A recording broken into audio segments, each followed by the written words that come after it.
ክልል ሰሜን ሸዋ እና የኦሮሞ ማህበረሰብ ዞኖች አንዳንድ ወረዳዎች ላይ የተፈጠሩ አለመረጋጋት ለማብረድ መከላከያ ወደ ስፍራው መግባቱ ይታወቃል። ይህ በተመለከተ ደግሞ ተጨማሪ መረጃ ሊያደርሱን ሜጀር ጀነራል ጌታቸው ጉዲና የሰሜን እዝ ዋና አዛዥ በቀጥታ የስልክ መስመራችን ላይ ይገኛሉ። እንደምን አመሹ ሜጀር ጀነራል ጌታቸው? እንደምን አመሹ። ጥሩ። እንግዲህ በዚህ በአማራ ክልል የሰሜን ሸዋና ኦሮሞ ማህበረሰብ አስተዳደር ዞኖች የተከሰተውን አለመረጋጋት ለማብረድ መከላከያ ወደ ስፍራው ሲገባ ምን አይነት ሁኔታ ነበረ? አሁንስ እንደው የጸጥታ ሁኔታ ምን ይመስላል? እንደው በእናንተ ክልል? ቀደም ሲል ሁኔታው ገና ከመጀመሩ በፊት አንዳንድ ምልክቶች በመኖራቸው ምክንያት በቀጠናው ላይ የነበረ ውስን ኃይል አስገብተን ጉዳዩ በጭጩ እንዲቀጭ ለማድረግ ጥረት ተደርጎ ነበር። ከተወሰኑ ሰዓታት በኋላ ማለት ከሶስት ቀን በፊት ነው ይሄ ነገር የተከሰተውና በሁለቱም ሳይድ የታጠቁ ኃይሎች ሰራዊት ያደረገውን እንቅስቃሴ ወደ ጎን በመተው በማይታዩና ሪሞት በሆኑ አካባቢዎች ላይ ግጭቶቹ እንዲቀጣጠሉ አድርጓል። ይሄን ከላይ የሚሰጥ ትዕዛዝ ሳንጠብቅ ቅድሚያ የሰው ሕይወት ማዳን ስላለብን በራሳችን ቀጠና እና ባለን ኃላፊነት ሰራዊቱ ገብቶ ሊደርስ የሚችለውን ከፍተኛ አደጋ ለመቆጣጠር ተችሏል። በወቅቱ የክልሉ የጸጥታ ኃይልም ያንን መቆጣጠር የሚያስችለው ቁመና ላይ የነበረ አይደለም። በሁለቱም ሳይድ የታጠቀው ኃይልም በክልሉና በተዋረድ የተዋቀሩ የጸጥታ አካላት የሚመሩት አካል ነው። በግጭቱ ላይም በቀጥታ እየተሳተፉ የነበሩት እነዚሁ አካላት ናቸው። በዛ ምክንያት ግጭቱ ተባብሶ ቀጥሏል። በተለያየ አካባቢ በርቀት ከነበረው ኃይላችን ወደዛ አካባቢ በማሰባሰብ እና በማስገባት ሁኔታውን ለመቆጣጠር ጥረት ተደርጓል። ሊደርስ ይችል የነበረውን ከፍተኛ አደጋ ለመቀነስ ተችሏል። ያ ባይሆን ኖሮ አሁን የደረሰው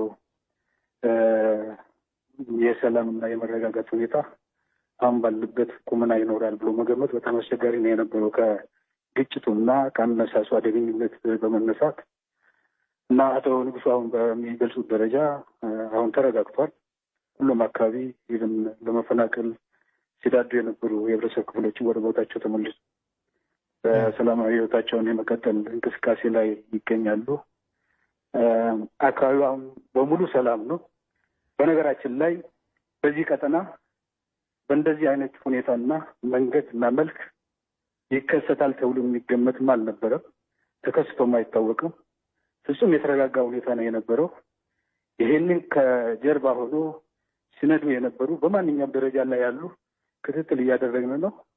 ሁኔታውን የሚያቀጣጥሉ ሰዎች እነማን እንደሆኑ በተለያዩ መንገድ ክትትል እያደረግን ስለሆነ በሂደት አሁን ከላይ ከመንግስት ጀምሮ በወረደው አቅጣጫና የተዋቀረው ኮሚቴም የማጥራት ስራውን እስኪያጠናቅቅ ድረስ ከነሱ ጋር ተባብረን አስፈላጊውን የማስተካከያ የማያዳግም እርምጃ መውሰድ እንደሚያስፈልግ ነው እየታየን ያለን። በዛ መንገድ ነው ያለው።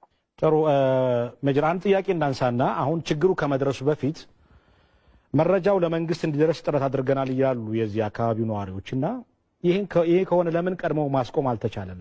እዚህ ላይ መልስ ቢያሉ። ችግሩ ከመድረሱ በፊት ተብሎ የሚነገረው እንደዛ ብሎ የሚናገረው አካልም ራሱ በትክክል መታየት ያለበት ይመስለኛል። በአንድ በኩል ይሄ ግጭት በህዝቦች መካከል የተነሳ ችግር ወይም ግጭት አይደለም። በክልሉ በሚመሩ የጸጥታ አካላት መካከል የተደረገ ግጭት ነው። በአንድ ክልል በሁለቱም ሳይድ የታጠቀ ታጣቂ እኛ በቀጠናው ላይ ስንደርስ ያገኘ ነው። በሁለቱም ሳይድ በክልሉ መዋቅር በየደረጃው ባለው የጸጥታ አካል የሚመራ አካል ነው እዛ ቦታ ላይ የነበረው።